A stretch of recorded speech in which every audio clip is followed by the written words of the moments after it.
What's up, guys? My name is Ken Gushi. We are here at GReddy Performance Products in the middle of preparing our 2025 Formula Drift season weapon.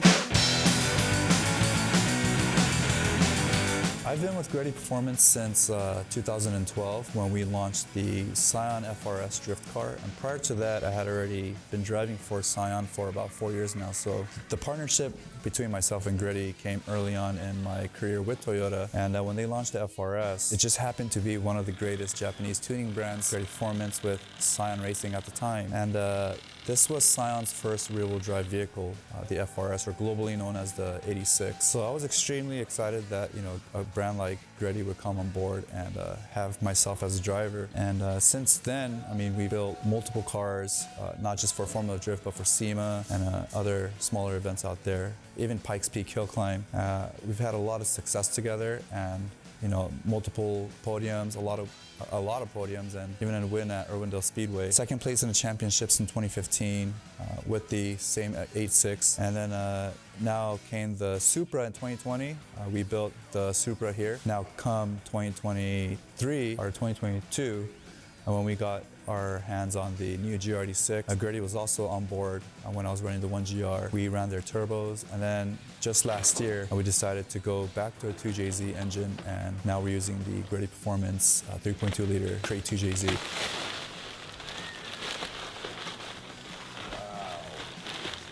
Wow.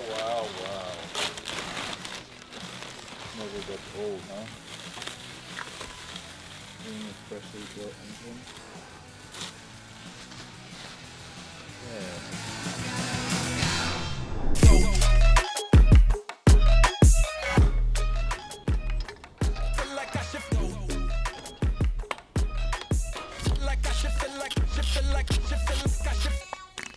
Our latest addition to our team is actually Chief Forrest, and as you guys know, he spent a lot of hours, long days at the track on the dyno, late nights, and of course, one thing to keep us going and to keep us pushing is staying hydrated, but not just with boring water, but something that's flavored, 0 sugar, 0 calories, really yummy sparkling water.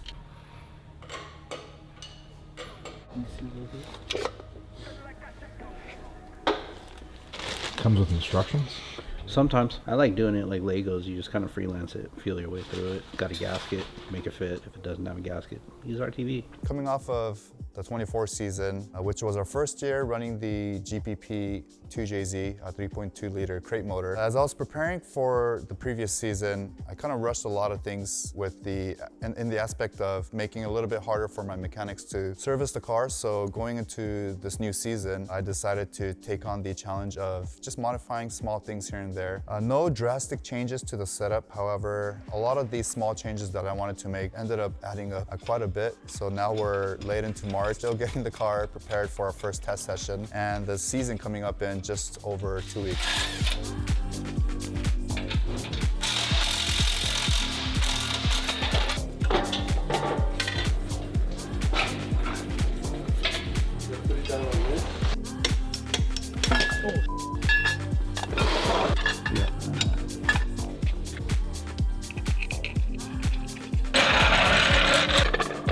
Don't fart on my face.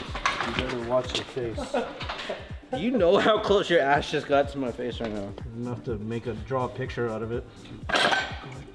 I'm up. So you gotta wiggle it in. Yeah. Yeah. There you go.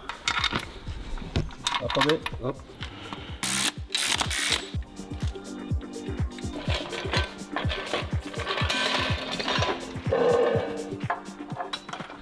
We got the engine dressed up.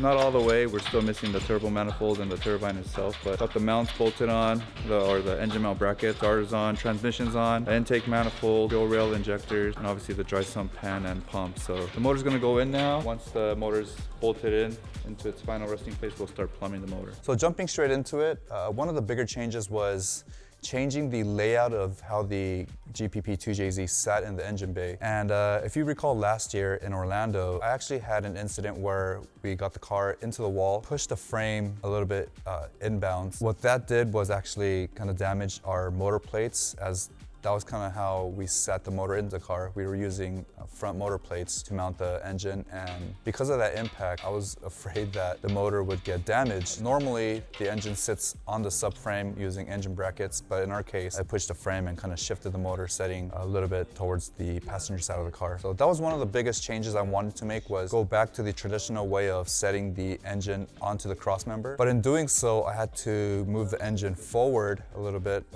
just naturally because of the way the 2JZ engine brackets fit onto the crossmember. So.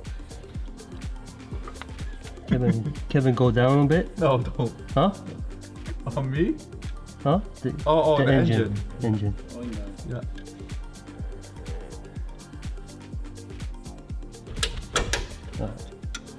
That's in. Oops.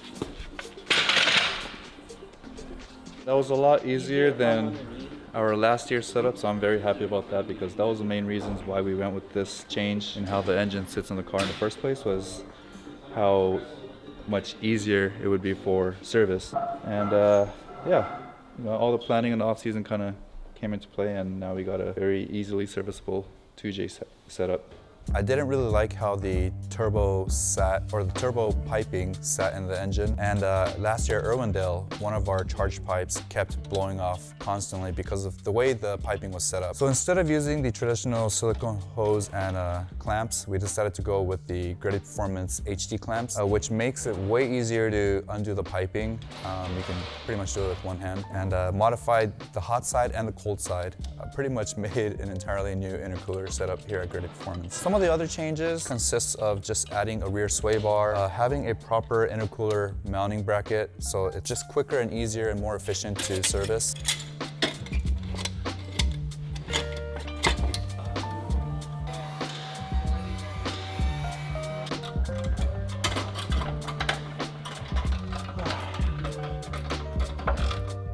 Because each chassis is different, and each layout and setup is different. Just because we found a proper mounting solution for the engine doesn't mean that it was going to be an easy fit for the dry sump system. And the dry sump pump sits normally where the AC pump is, on the left side of the JZs. But because we moved the motor forward a bit, one of the bigger oil pump fittings sits literally like an inch above the radiator core support. So I had to change the fitting from a straight to a 90 to get the fitting in. So we found that solution. It's just now getting a wrench to tighten the 10 ORB right behind it is going to be quite a bit of a challenge, but at least there's a good access right here. I can kind of get a wrench in there and slowly tighten the fitting down. Otherwise, we just got 2 or 3 more big lines to the pump from the tank.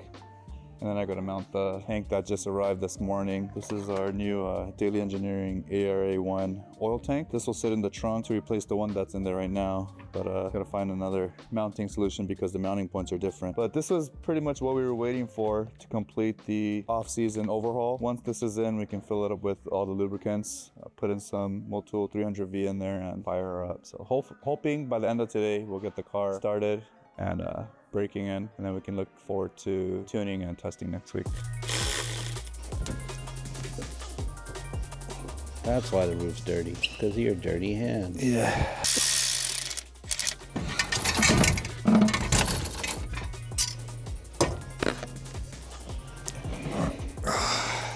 Can you get that for me, please? Thanks. Oh, shit. Oh, my legs. Are you really straddling that kicker bar right now? Yeah. Talk about turning yourself into a Ken doll.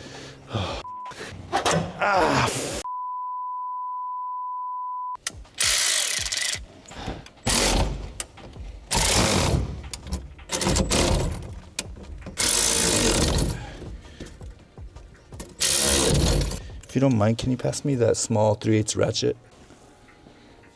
Thank you. Who does that? If you don't mind. Thanks.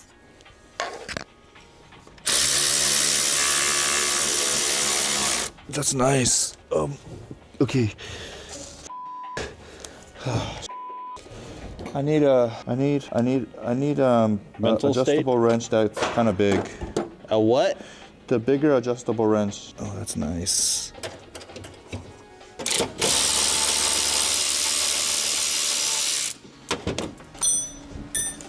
Oh, it's the same. Oh, and it does. I'm so good. I am so good. Okay. No comment. Thank you.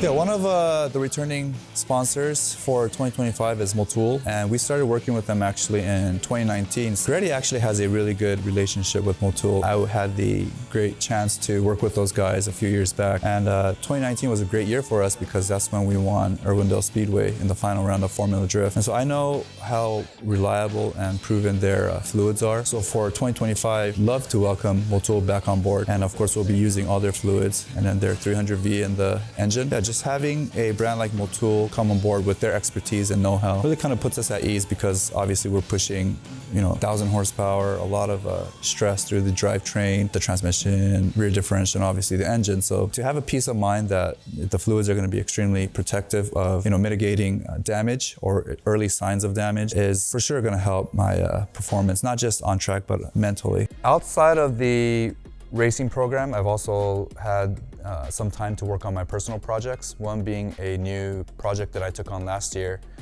Before the season started, I picked up a 1999 Toyota Crown, a bone stock automatic, so I wanted to convert that to a 5-speed. Did all the suspension, got wheels on it, lip kit. It was kind of just like a side project that I wanted to do for myself because my IS300 is now complete, running perfect. So this Crown was kind of like the addition to the fleet of street cars that I love to build and own.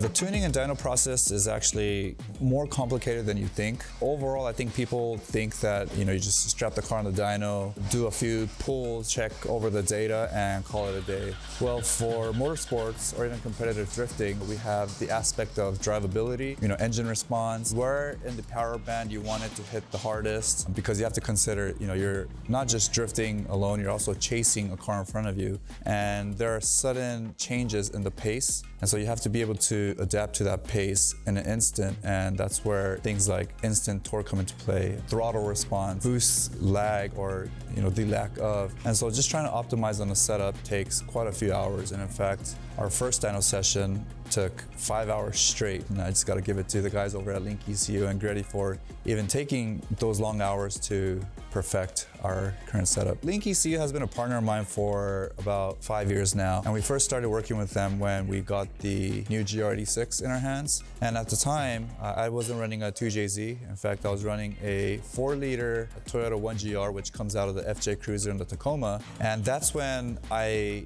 hit up Link ECU, and they were pretty excited to hear that I was going with the 1GR. So they came on board, provided us with a Link G4X, and I had Rywire do the engine harness. And that combination has stuck with the car for 5 years now, and it's been great so far, not a single hiccup. So we were able to test the car finally just yesterday, and the day before that we were at Willow Springs for its first shakedown. And to be honest with you, I haven't driven the car since Irwindale last year, so given that 4.5-month gap, I really didn't know what to expect for the first shakedown, but with the help of GReddy Performance, we were able to shake down the car successfully, and then obviously had a great successful dyno session here.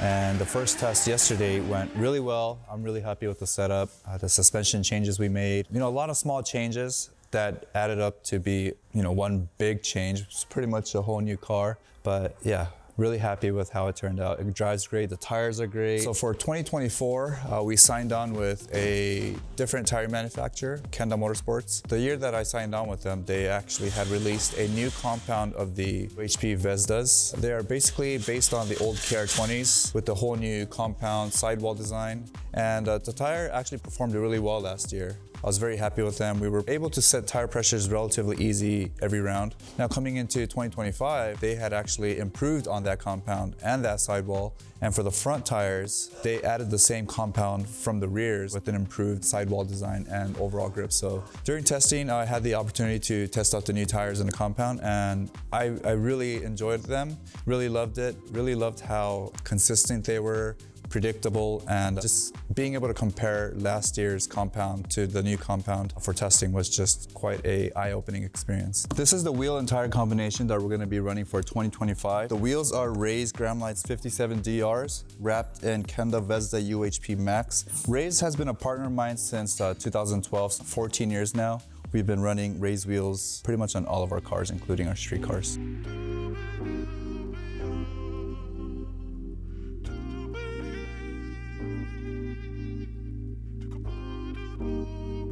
So as you guys can see behind me, we're actually finishing up the wrap of the car, the livery. Every year, I try to come up with a whole new look. I mean, we haven't not had the same look for 2 consecutive years ever in my entire career. I gotta give it to Kevin at GReddy for always coming up with some crazy designs. I don't like boring looks, so we wanted to go with something flashy, and he was able to pull off something that I really like. So yeah, we're gonna finish that up hopefully today and tomorrow and have a nice looking car for Sunday's reveal. I'm really pumped to be running this car again. Obviously, my partnership with Toyota has been going on for a long time now. Started off with the Scion TC. I don't know if you guys remember that car, but we converted a front-wheel drive TC to a rear-wheel drive TC to compete in Formula Drift. And then we went to the 2012 Scion FRS, which is really cool because it pays homage to the old A86. And actually, that was the first cars that I started drifting with back in the day. So it kind of came full circle, starting in an A86 and then back into a 86 platform. And then went to the GR Supra in 2020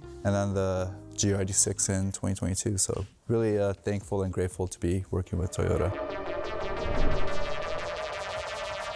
The new livery is good. I like the white base.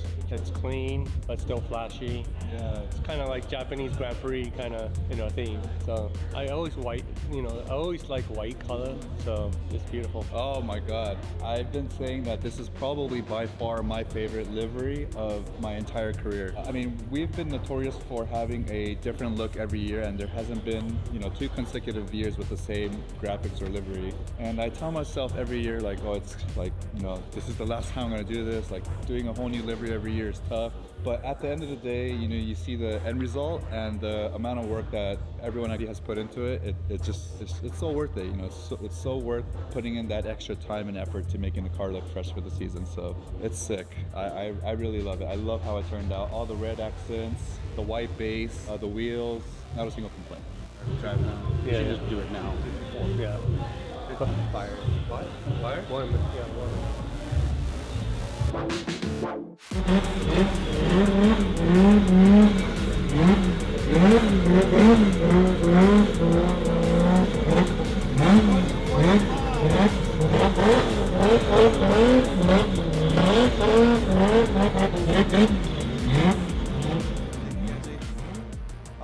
Wow. I mean, it looks good.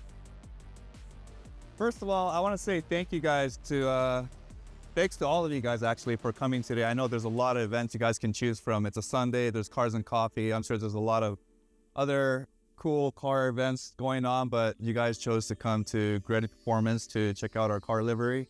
And for that, I'm very grateful. So thank you guys. The guys here at GReddy, there's Kenji, Kevin, and Bridget, who I will mention in a few minutes. They put in a lot of work to get this car ready to where it is today. And as much as it looks good, I cannot take any credit for how it looks. I mean, if it were up to me, I would have probably put the logos on crooked and it wouldn't look as good as it does right now, but.